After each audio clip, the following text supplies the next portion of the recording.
பாபா ஓர் கருணாலயம், பாதம்தான் கமலாலயம். பாபா ஓர் கருணாலயம், பாதம்தான் கமலாலயம். சாயப்பா உறவுகள் அனைவருக்கும் வணக்கம். சாயப்பா மேல் நம்பிக்கை வைத்து அவரை நினைத்துக் கொண்டிருக்கும் உங்கள் அனைவரின் வேண்டுதலையும் சாயப்பா நிறைவேற்றுவார். நல்லதையே நினைப்போம், நல்லதே நடக்கும் என்றும் சாயப்பாவின் அருள் உங்களுக்கு இருக்கும். நம் மனதிற்கு இதமான சாயப்பாவின் இன்றைய அருள்மொழியை கேட்போமா? அன்பு குழந்தையே, என்னை கேவலமாக பேசியவர்கள் முன் நான் வாழ்ந்து காட்ட மாட்டேனா என்று நீ ஏங்கிக் கொண்டிருக்கிறாய். கவலை கொள்ளாதே. சத்தியத்திற்கும் இந்த சாயப்பாவிற்கும் கட்டுப்பட்டு நேர்மையுடன் இருக்கும் நீ நிச்சயம் தடைகளை தகர்த்து வெற்றி அடைவாய். இந்த உலகில் சிலர் எப்பொழுதும் மற்றவர்களை காயப்படுத்திக் கொண்டுதான் இருப்பார்கள். அதைத்தான் அவர்கள் உனக்கு இழைக்கிறார்கள். எனவே அச்சொற்களுக்காக நீ வருந்தாதே. மனதைரியத்தோடு நீ உன் கடமைகளை செய். உன்னுடைய ஆற்றலையும் தேவையற்ற அவர்களிடம் வீணாக்காதே. இதுவரை உன் மனதில் இருந்த வலி, துக்கம், தோல்விகளால் மனம் வெறுத்து போய் பரிதவித்தது எல்லாம் முடிவுறும். உன் உழைப்பிற்கு ஏற்ற பலன் கிடைக்கும். நிம்மதியும் சந்தோஷமும் அழகாய் பூத்து குலுங்கும் வண்ண மலர்களைப் போல் இனி உன் வாழ்க்கையில் வசந்தமே. உன்னை ஏளனமாக பார்த்து நகைத்தவர்கள் முன்னிலையில் கொடிகட்டி நீ உயர்ந்து நிற்கும் காலம் வெகு தூரத்தில் இல்லை. என் குழந்தையின் நல்வாழ்வே எனக்கு மகிழ்ச்சியை தரும். நீ நிச்சயம் தடைகளை தகர்த்து வெற்றி அடைவாய். நான் அடைய வைப்பேன். நீ ஜெயமாக நல்ல ஆரோக்கியத்துடன் எல்லா செல்வ வளங்களையும் பெற்று சீரும் சிறப்புமாய் வாழ்வாய். கவலைப்படாதே, நான் இருக்கிறேன். உனக்கான நேரங்கள் தொலைவில் இல்லை. அது உன்னை தேடி வந்து கொண்டிருக்கிறது. பிள்ளைகளின் நலம் விரைவில் சீராகும்.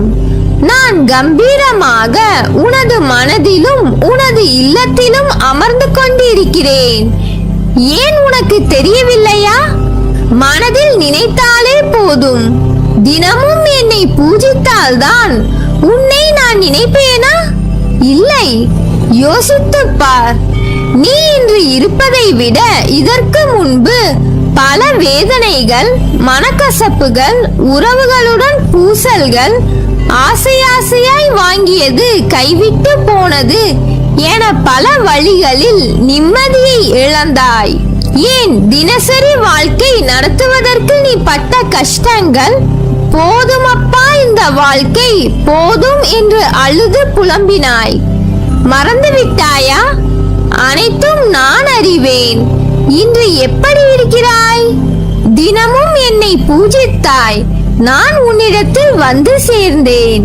நீ எனது பொக்கிஷம். நீங்கள் அனைவரும் எனது துவாரகமாயி குழந்தைகள். எனது அனுமதியின்றி எவரும் உன்னை தொட முடியாது. இனி நீ நினைத்த வாழ்க்கை உனக்கு கிடைக்கும். என் வாக்கு என்றுமே பொய்யாகாது. உறவுகள் உன்னை பாராட்டும். பிள்ளைகள் உனக்கு பெருமை சேர்ப்பார்கள். பொறுமையாக இரு. நான் எனது ஆசீர்வாதத்தை நிகழ்த்துவேன். அனைத்தையும் ஜெயமாக்குவேன். அப்பா, நான் இருக்கிறேன். கலங்காதே. எதற்கும் போராடி போராடி ஓய்ந்து போய் விட்டதாக உணர்கிறாய் அல்லவா? பயப்படாதே, கலங்காதே. நீ தனியாக இருக்கிறாய் என்று. உன்னிடத்தில் தான், உன் மனதில் தான் உன் சாயப்பா வசிக்கிறேன்.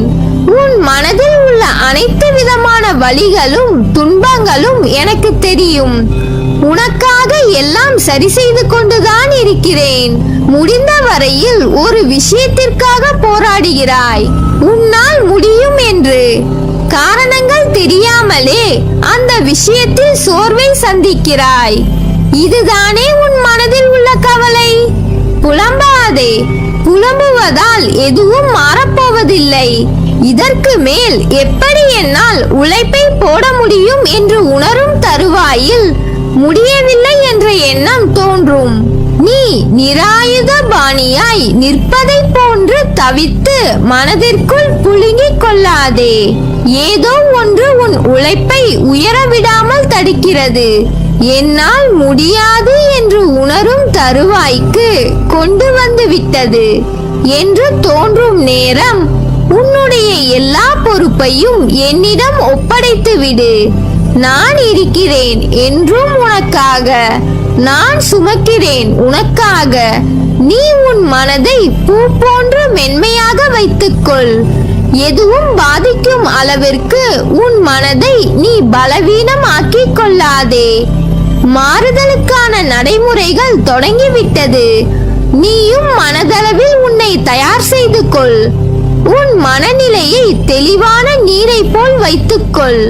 உன் மனதில் உள்ள எண்ணங்களில் பிரதிபலித்த விஷயங்களை நான் உணர்கிறேன்.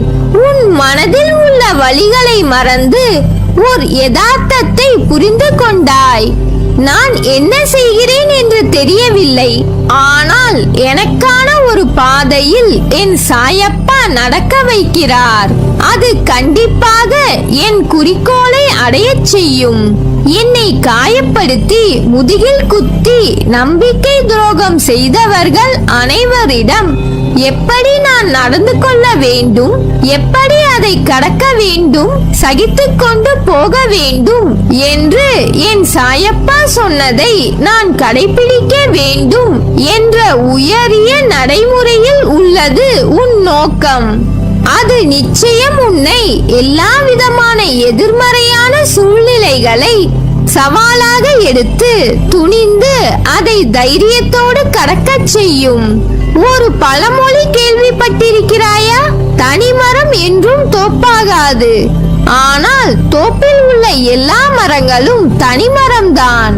அதை ஞாபகம் வைத்துக்கொள். உன்னை சுற்றி 1000 பேர் இருந்தாலும் இல்லாவிட்டாலும் நீ தன்னிச்சையாக செயல்பட முடியும். உன்னை சுற்றி இருப்பவர்களுக்காக நீ இழந்த உன் தனித்துவத்துக்காக இதை கூறுகிறேன்.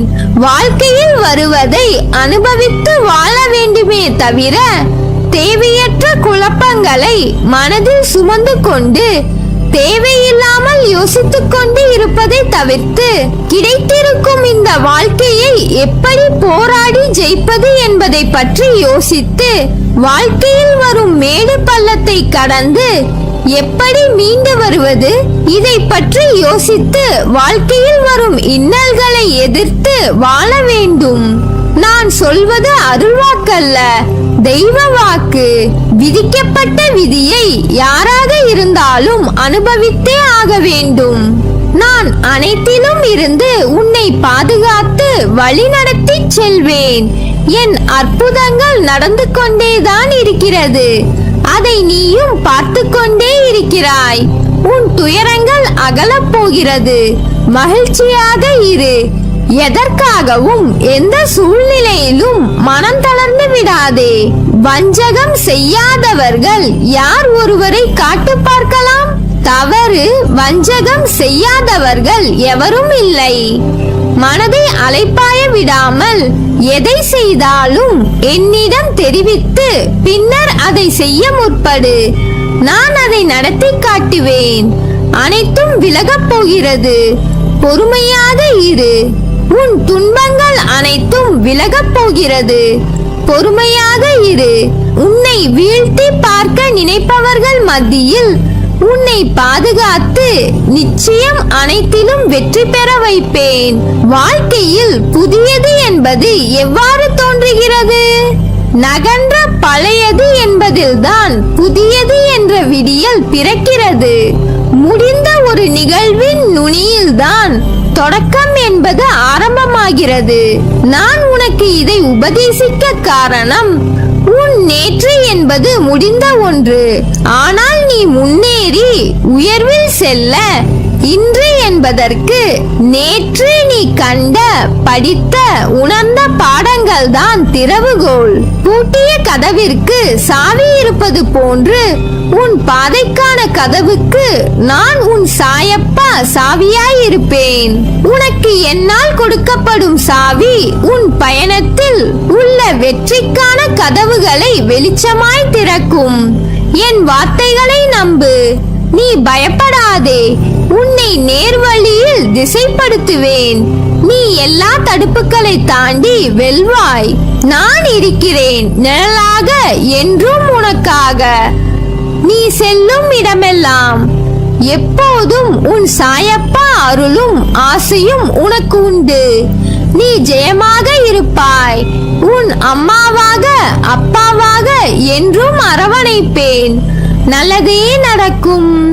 நீ என் பரிபூர்ண அருளும் ஆசீர்வாதமும் அன்பும் பெற்ற என் செல்ல பிள்ளை.